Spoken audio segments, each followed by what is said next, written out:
नमस्कार, स्वागत है study with Ravi YouTube channel में। आज पढ़ेंगे हिंदी का विकासात्मक गद्य साहित्य, जो 20 प्रश्न लिए हैं और इम्पोर्टेंट प्रश्न हैं। ये LT ग्रेड, TGT, PGT परीक्षाओं के लिए महत्वपूर्ण प्रश्न हैं। और प्लीज़ चैनल पर पहली बार आए तो प्लीज़ चैनल को सब्सक्राइब कर लें और वीडियो को लास्ट तक देखें।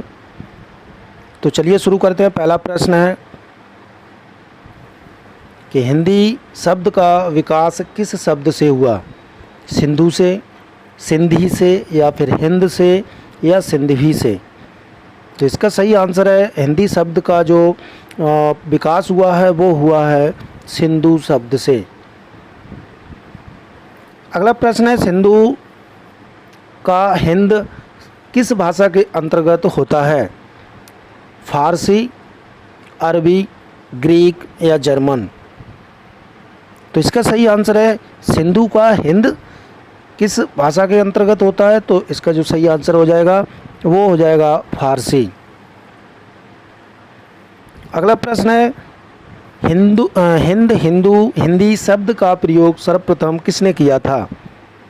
आर्यों ने, ईसाइयों ने, यहूदियों ने, या फिर मुसलमानों ने? तो इसका सही आंसर है मुसलमानों ने। अगला प्रश्न है, बजरोया 6ठी शताब्दी के ज़माने हिंदी में हिंदी शब्द का अर्थ क्या है? हिंदी भाषा, भारत, उपरोक्त दोनों, या इनमें से कोई नहीं? तो इसका सही आंसर है कि बजरोया जो 6ठी शताब्दी के ज़माने हिंदी में हिंदी शब्द का अर्थ होता है भारत। अगला प्रश्न है, खुसरो की खालिकबारी में भाषा के लिए किस शब्द का प्रयोग किया गया है? हिंदवी शब्द का, या हिंदी शब्द का, या हिंदी शब्द का, या फिर इनमें से कोई नहीं? तो इसका सही आंसर है खुसरो की खालिकबारी रचना में जो भाषा का प्रयोग किया गया है वो हिंदवी। अगला प्रश्न है, भाषा विज्ञान में हिंदी कितनी बोलियों का प्रतिनिधित्व करती है?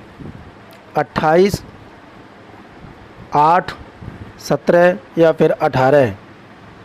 तो इसका सही आंसर हो जाएगा ऑप्शन नंबर खा 8।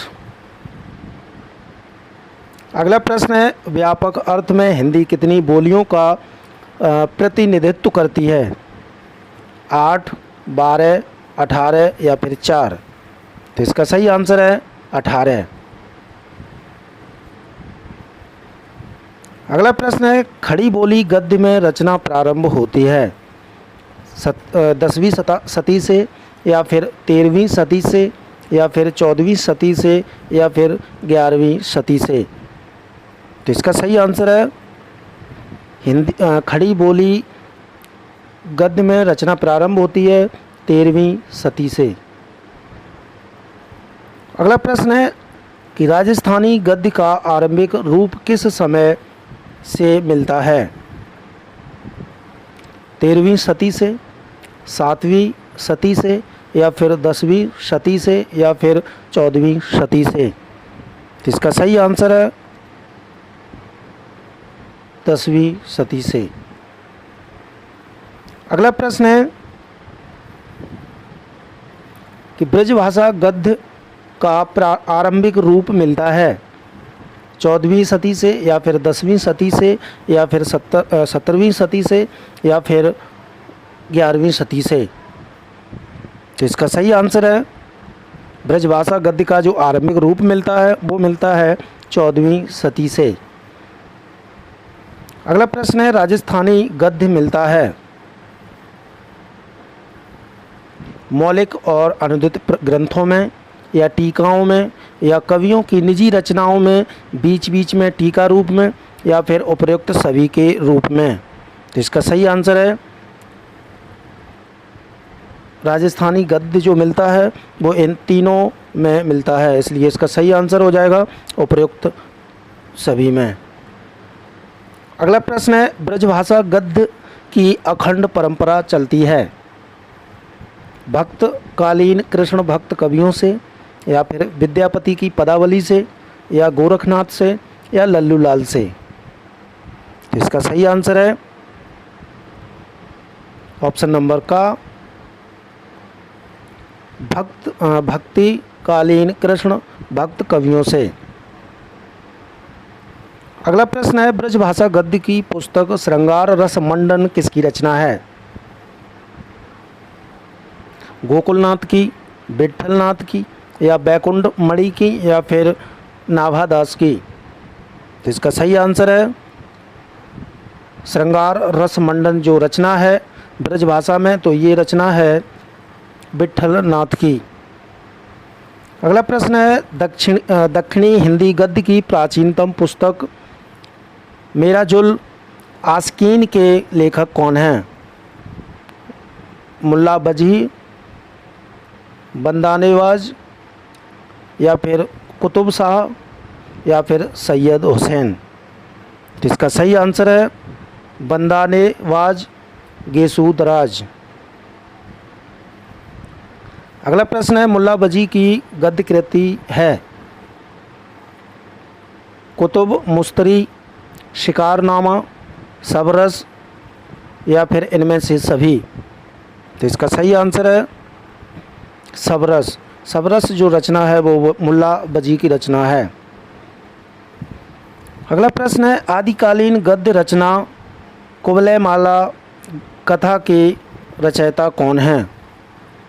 सोमप्रभु सूरी, उद्धोतन सूरी, शालिभद्र सूरी, या फिर गोरखनाथ।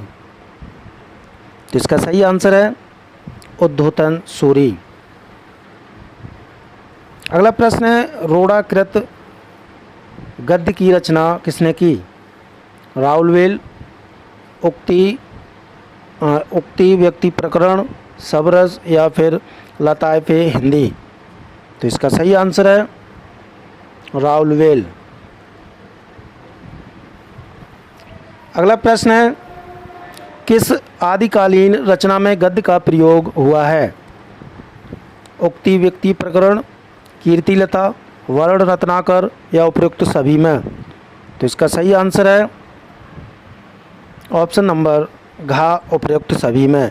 उक्ति व्यक्ति प्रकरण में भी हुआ, कीर्तिलता में भी हुआ, वर्ण रत्नाकर में भी हुआ आदिकालीन रचनाओं में गद्य का प्रयोग। तो अगला प्रश्न है, हिंदी गद्य का प्राचीनतम रूप किस भाषा रूप में मिलता है? राजस्थानी भाषा, ब्रज भाषा, मैथिली भाषा, या फिर खड़ी बोली।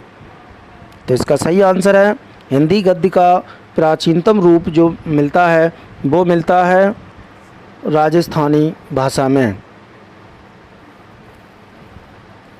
और आज का लास्ट प्रश्न है कि आचार्य शुक्ल ने हिंदी खड़ी बोली गद्य की प्रथम रचना किसे माना है? छंद वर्णन की महिमा, या भाषा योग वशिष्ठ, या फिर प्रेम सागर, या फिर रानी केतकी की कहानी। तो इसका सही आंसर है आचार्य रामचंद्र शुक्ल ने खड़ी बोली गद्य की प्रथम रचना जो मानी है वो मानी है छंद वर्णन की महिमा। तो दोस्तों ये थे महत्वपूर्ण 20 प्रश्न अच्छे लगे हो तो प्लीज़ वीडियो को लाइक करें, शेयर करें। आप लोग वीडियो को शेयर नहीं करते हैं और वीडियो लाइक नहीं करते हैं, इसलिए फिर मन नहीं होता वीडियो बनाने का। आप लोग शेयर कीजिए और अच्छे से वीडियो देखिए। Thank you.